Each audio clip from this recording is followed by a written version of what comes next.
Penyebaran kasus COVID-19 di Indonesia pasca libur Lebaran terus melonjak signifikan. Dampaknya, pemerintah memutuskan untuk melakukan penebalan atau pengetatan PPKM Mikro. Terdapat beberapa aturan yang wajib ditaati selama pelaksanaan pengetatan PPKM Mikro, di antaranya kegiatan perkantoran baik instansi pemerintah maupun swasta memberlakukan 75% WFH atau bekerja dari rumah dan 25% WFO untuk wilayah zona merah. Sementara zona lainnya memberlakukan 50% bekerja dari kantor dan 50% bekerja dari rumah. Kegiatan belajar mengajar dilakukan secara daring bagi wilayah zona merah, sementara zona lainnya menyesuaikan pengaturan Kemendikbudristek dengan penerapan protokol kesehatan. Sektor esensial bisa beroperasi 100% dengan pengaturan jam operasional dan kapasitas dan penerapan protokol kesehatan lebih ketat. Untuk kegiatan di restoran dan kafe hanya diperbolehkan makan di tempat sebanyak 25% dari kapasitas maksimal.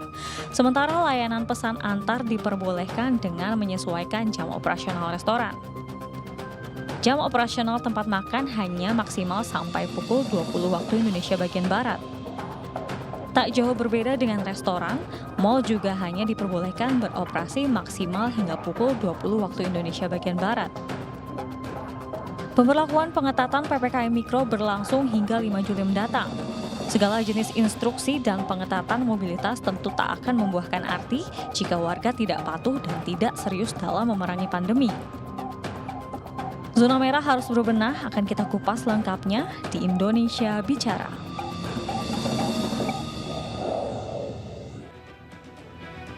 Dampak lonjakan kasus COVID-19 di Indonesia, pemerintah memutuskan untuk memperkuat penerapan pemberlakuan pembatasan kegiatan masyarakat skala mikro atau PPKM Mikro. Tentunya diperlukan upaya kolektif antara pemerintah daerah dengan masyarakat untuk bersama-sama menerapkan protokol kesehatan termasuk mengurangi mobilitas guna memutus rantai penyebaran pandemi COVID-19.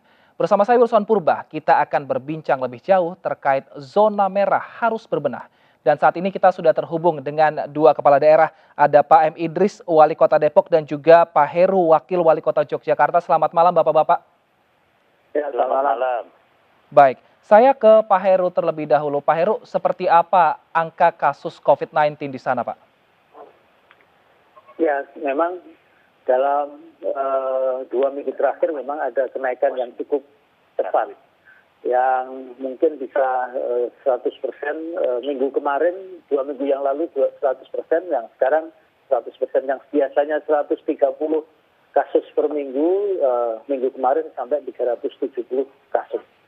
Dan ini kasusnya memang banyak terjadi di dalam rumah. Artinya yang dulu setiap rumah itu misalnya ada yang kena, itu yang kena hanya 1-2. Sekarang setiap ada rumah yang kena bisa 90% orang di dalam rumah itu kena. Jadi memang ada kecepatan peningkatan sebaran di dalam masa-masa sekarang. Baik, Pak Idris, apakah di Depok juga hal yang sama terjadi, Pak? Apakah juga angkanya naik di Depok? Dan berapa kenaikannya? Iya, benar. Di Depok ada kenaikan, bahkan melonjak, yang sebelumnya kasus per harinya itu di bawah 100 bahkan bulan yang lalu di awal bulan kemarin ini memang melonjak sampai di atas 200 dan satu pekan ini itu bahkan di atas 500 dan per hari kemarin itu 613 kasus per hari ya. Jadi di situ akan kita lihat pelonjakannya dari kasus ini. Sementara yang sembuh memang alhamdulillah masih di atas 100 dan juga ada 200 per harinya. Seperti itu. Kalau dari analisa Satgas Kota Depok sendiri, paling banyak titik penyebarannya ini berasal dari mana, Pak Idris? Iya, paling banyak berasal dari usia produktif, utamanya yang 30 tahun ke atas yang mereka bekerja di luar Kota Depok. Dan lalu mereka menularkan di dalam keluarga mereka tanpa disadari, tanpa mengikuti protokol yang sudah yang harus memang dilakukan. Itu jadi penyebaran awalnya di tempat kerja, lalu mereka pulang dan menyebarlah di keluarga mereka. Seperti itu. Kalau Pak Heru, apakah hal yang sama juga terjadi seperti penyebarannya dari luar kota atau memang hanya berputar di Yogyakarta saja, Pak Heru? Ya, kalau dilihat kecenderungan kasus-kasus sebelum bulan Juni itu memang sangat landai sebenarnya. Landai itu tidak terjadi banyak kasus yang naik.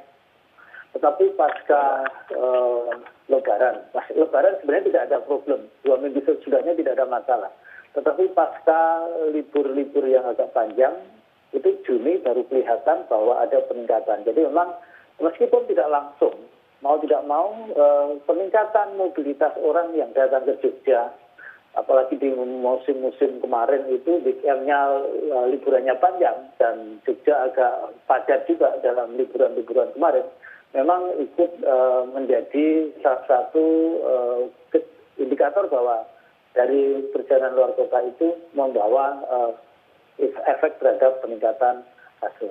Tetapi kemudian itu juga didorong oleh di rumah itu juga mereka juga melakukan interaksi yang kemudian yang diperoleh dari luar itu kemudian berkembang di rumah. Nah, kalau berawal dari tempat wisata, memang untuk waktu wisata mungkin paling dekat adalah Idul Adha 20 Juli bulan depan. Namun apa yang dilakukan oleh pemerintah Jogja untuk mengantisipasi ini, Pak, agar tadi orang-orang dari luar daerah ini tidak membawa virus ke Yogyakarta? Ya, pengalaman kemarin ada satu kabupaten dari Kabupaten Bantul menutup destinasi wisata, tetapi kan memang orang sekarang ini sedang pengen melakukan perjalanan luar kota.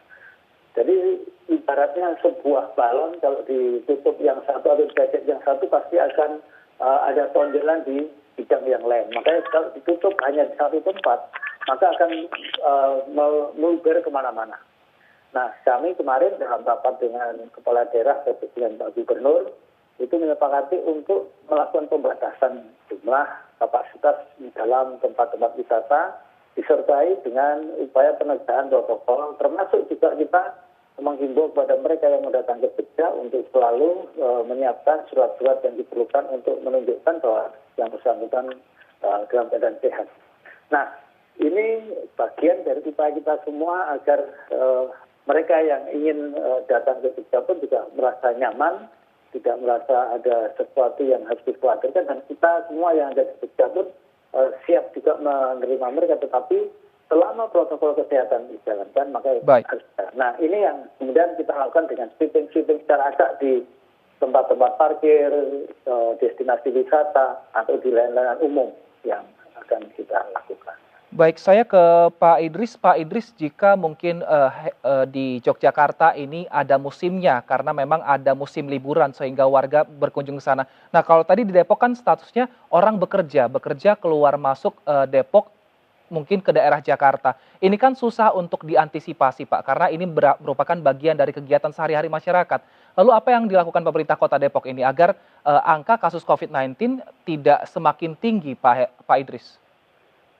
Ya, yang sudah kita lakukan adalah bagaimana kita bisa mengefektifkan surat edaran wali kota yang sudah kita buat bagi para pekerja yang ada di luar Depok. Ini pengawasannya ini terdapat di RW siaga atau RW atau kampung siaga Tangguh Jaya yang kita kolaborasi dengan TNI Polri. Mereka yang mengawasi bagaimana dengan data-data pekerja warga Depok yang bekerja di luar Depok, ya, utamanya dari Jabodetabek.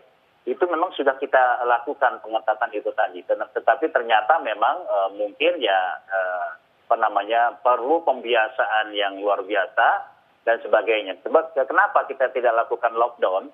Kita lakukan lockdown kalau memang di RT tersebut sudah zonanya zona merah. Itu kita lakukan lockdown mikro ya.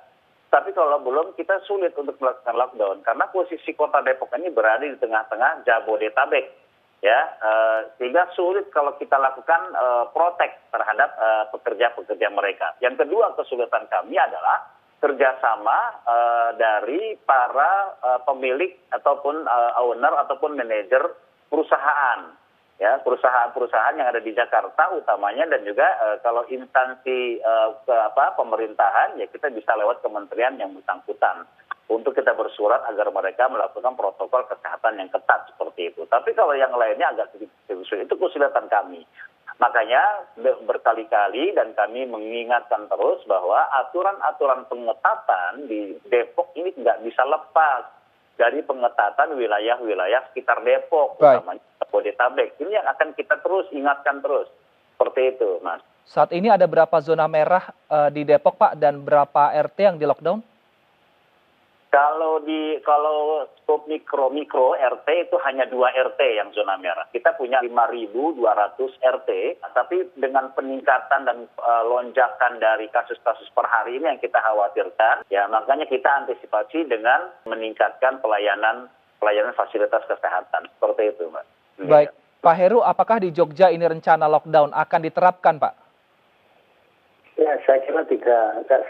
Lockdown itu kan mensyaratkan kalau misalnya memang sudah tidak ada kemampuan, semua usaha itu ternyata gagal dan rumah sakit tidak mampu kita sediakan kamar-kamarnya dan kemudian masyarakat semakin tidak mematuhi. Tetapi sebenarnya kalau dari sisi kepatuhan warga Kota Yogyakarta pada umumnya itu sebagian besar patuh. Kalau kita jalan-jalan di Malioboro atau dimanapun, sebagian besar pakai masker, jaga jarak dan segala macam. Dari sisi kapasitas rumah sakit, ya memang ada penipisan ketersediaan. Sudah sampai 88% yang non-ICU, yang ICU 85%. Tetapi barusan saya mengkoordinasikan dengan pimpinan rumah sakit. Dari 7 rumah sakit di Kota Jakarta, 3 rumah sakit sudah menyediakan diri untuk menambah menjadi 89 tempat tidur. Artinya insya Allah dari sisi itu tidak ada alasan untuk lockdown. Tetapi yang dipentingkan adalah bagaimana protokol kesehatan itu dikuatkan lagi, terutama di dalam destinasi tempat-tempat umum atau tempat-tempat berkumpulnya orang. Termasuk kita sekarang membatasi orang-orang berkumpul itu kapasitasnya kita kurangi. Yang kemarin sampai 100 dan 50, Baik. sekarang mungkin kita hanya tinggal 25. Baik, kita nantikan seperti apa penerapan protokol kesehatan di masing-masing di Kota Depok dan juga Yogyakarta. Kita harapkan semoga warga juga ini bisa mengikuti aturan pemerintah sehingga angka COVID-19 di Depok dan Jogja bisa menurun. Terima kasih Pak Idris dan juga Pak Heru telah bergabung bersama kami. Selamat malam. Ya, terima kasih. Selamat malam. Pemirsa, Indonesia Bicara masih akan kami lanjutkan dengan kepala daerah lainnya untuk membahas seperti apa penanganan kasus COVID-19 di zona merah. Tetaplah bersama kami.